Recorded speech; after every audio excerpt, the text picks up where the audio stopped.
الله أكبر الله أكبر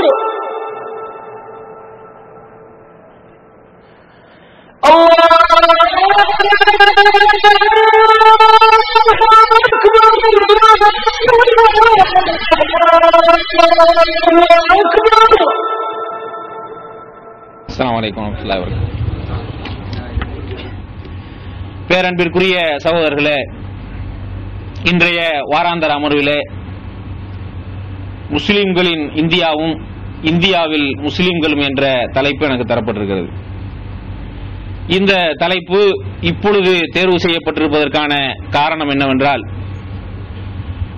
வருகின்ற ஜூலை மாதம் 4ஆம் தேதி, அதாவது அடுத்த வாரத்திலே சென்னை தீவுத்திடலில் தமிழ்நாடு தௌஹீத் ஜமாத் ஏற்பாடு செய்திருக்கக்கூடிய முஸ்லிம்களுக்கான தனி இடஒதுக்கீடு கோரி மத்திய அரசாங்க கல்வியிலே வேலை வாய்ப்பிலே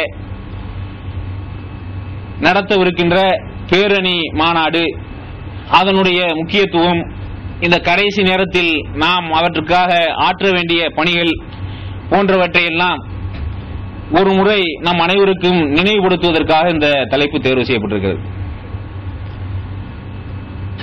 ஒரு சமுதாயம் தன்னுடைய பழங்கால நிலையை, அவர்களுடைய வரலாறுகளை அறிந்து வைத்திருப்பது என்பது அவர்களுடைய கடந்த கால வாழ்க்கை அனுபவங்களின் அடிப்படையில் தங்களுடைய நிகழ்காலத்தை செம்மைப்படுத்திக் கொள்வதற்கும், தங்களுடைய வருங்கால திட்டங்களிலே சென்றுவிட்ட பழைய தலைமுறையினர் செய்துவிட்ட தவறுகளை மீண்டும் செய்யாமல் இருப்பதற்கும், அவர்களுடைய பழைய தலைமுறையினர் வெற்றி அடைவதற்காக என்னென்ன வழிவகைகளை பழங்காலங்களில் கையாண்டார்களோ அவற்றையெல்லாம் பின்பற்றி எதிர்கால திட்டங்களில் வெற்றி அடைவதற்கான திட்டங்கள் தீட்டுவதற்கும் பயன்படும் என்று வரலாறுகளை பற்றி சொல்லுவார்கள் சொல்வார்கள்.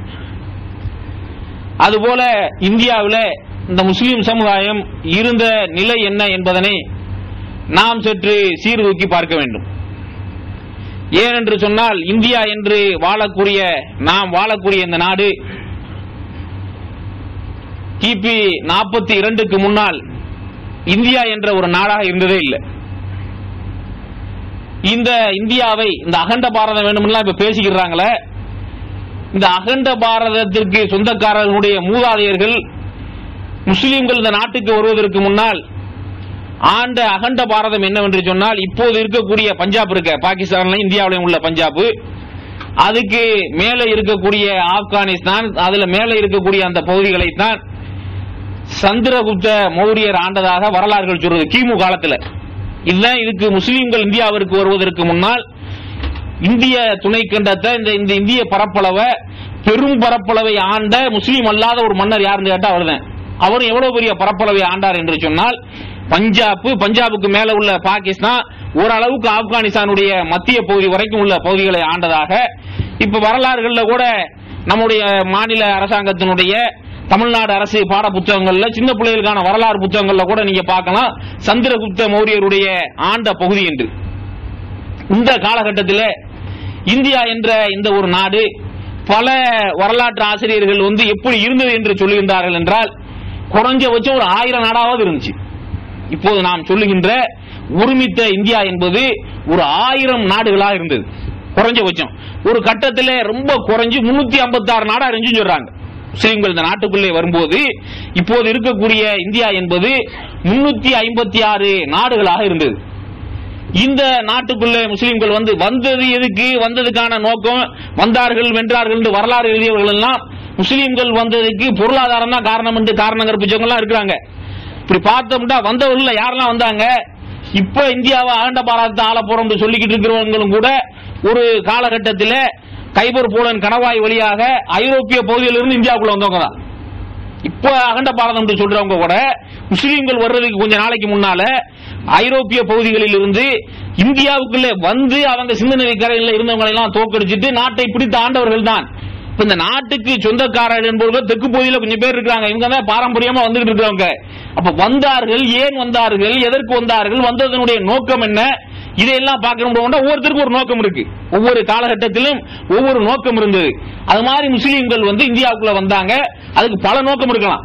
நாடை விருத்தி செய்யறதுக்கான நோக்கம் இருக்கலாம். அவங்க பெரும்பாலும் அன்றைக்கு ஆப்கானிய பகுதியை ஆண்டவர்கள் எல்லாம் அவங்களும் ஒவ்வொரு பகுதிகளை ஒரு நகர ஒரு மாவட்டம் நம்ம இப்ப சொல்லக்கூடிய பகுதிகளை நாடா வச்சுக்கிட்டு இருந்தாங்க. அவங்கள்ட்ட திறமையான படைகள் இருந்தது, அவர்களிடம் சிறந்த போர் யுக்திகள் இருந்தது, முறைகள் இருந்தது. இதையெல்லாம் பயன்படுத்தி அவங்கள ஒருத்தருக்கு ஒருத்தர் காட்டிக்கிறதுக்காக அந்த ஊருக்காரன் இந்தியாவுக்கு போனானா ஒரு பெரும்பகுதியை பிடிச்சிட்டானா நானும் போய் ஒரு பெரும்பகுதியை பிடிப்பேன் அப்படிங்கிற போட்டியில எல்லாம் பிடிச்சாங்க. அப்படி இந்தியாவிற்குள்ள வந்து கிபி ஹிஜ்ரி 42வது வருஷம் முதல்ல இந்தியாவுக்குள்ள முகமது பின் காசிம் வந்து படையெடுத்து வந்தார். முகமது பின் காசிம் படையெடுத்ததற்கு கூட நாடு விருத்தி செய்யணுங்கிற நோக்கம்லாம் அப்ப இருக்கல. இந்தியாவை தாகிர் என்ற எல்லாருக்கும் நமக்கு தெரியும். முன்னாலே வந்து சிந்து நதி கரையில ஒரு புத்தகம் எல்லாம் எழுதி தமிழ்நாடு அரசாங்கத்தினுடைய விருதுலாம் பெற்றுச்சு. நம்ம வரலாறுன்னு சொன்னா அலர்ஜினால பெரும்பாலும் படிக்க மாட்டோம். வரலாறுன்னு சொன்னா பள்ளிக்கூடத்திலையும் பிடிக்காது. இப்போ கதை மாதிரி எழுதி நல்ல கதை மாதிரி இருக்காது, கதை மாதிரி எழுதி கொடுத்தாலும் கூட பிடிக்காது. அதனால நமக்கு தெரியறது இல்ல. இந்தியாவை தாகிர்னு ஒரு மன்னர் ஆண்டுக்கு இருந்தார், இந்து மன்னர். அவருக்கு வந்து இஸ்லாம் வந்து மத்திய கிழக்கு நாடுகளிலே பரவி வருகிறது, அதனுடைய வேகம் அந்த நாட்டுக்குள்ளே வந்துடக்கூடாது என்ற அக்கறை ரொம்ப அதிகமா இருந்துச்சு. அதனால ரொம்ப எச்சரிக்கையோடு இருக்கிற பேர்ல அப்ப பக்தாதுக்கு இப்ப இருக்கக்கூடிய ஈராக் பகுதிகளுக்கு கலீஃபா அப்துல் மாலிக்குடைய மர்வான் பின் அப்துல் மாலிக்குடைய கவர்னராக ஹஜ்ஜாஜ் இப்னு யூசுப் இருந்தார். அவருக்கு ஹஜ்ஜாஜுக்கு சில அரபு வியாபாரிகள் இலங்கைக்கு வந்து வியாபார நோக்கமா போனாங்க. போனவர்கள் சிலர் இறந்துட்டாங்க, அவங்களுடைய குடும்பங்கள்ல மிச்சம் இருந்துச்சு. அதே நேரத்தில் இலங்கையை ஆண்ட மன்னன் தன்னுடைய நல்லெண்ணத்தை காட்டுவதற்காகவும் கலீஃபாவுக்கு அந்த இருந்த மக்கள் மிச்ச பேரை அரபு நாட்டு ஒப்படைக்கணும், அவங்க குடும்பத்தார்களை ஒப்படைக்க வேண்டும் என்பதற்காகவும் 4 கப்பல்களிலே பொருள்களை கலீஃபாவுக்கு அன்பளிப்புகளையும் இருந்த மக்களை ஏற்றி அரபகத்துக்கு அனுப்பினார். பாஸ்ரா துறைமுகத்தை வந்தடையணும். காலியிலிருந்து இலங்கையிலிருந்து கிளம்பி பாஸ்ராவை வந்தடையணுங்கிறத அந்த கப்பல் கிளம்பினது. இடையில புயல்ல மாட்டிக்கிட்டு அரபிய கடல்ல கராச்சி துறைமுகத்தின் பக்கம் ஒதுங்கிருச்சு. போக வழி தெரியாம கராச்சிக்கு போயிருச்சு கப்பல். இப்ப இந்த மன்னர் தாகிருடைய கட்டுப்பாட்டில் இருந்த இந்த கராச்சி பகுதியில அந்த கப்பல்ல இருந்த விலை மதிக்கத்தக்க பொருளை எல்லாம் எடுத்துக்கிட்டு அங்க இருந்த பெண்களை எல்லாம் சிறை பிடிச்சுக்கிட்டு கப்பலை மட்டும் இலங்கைக்கு திரும்பி அனுப்பிட்டாங்க. அதுல இருந்த சிலரையும் கொண்டு விட்டார்கள்.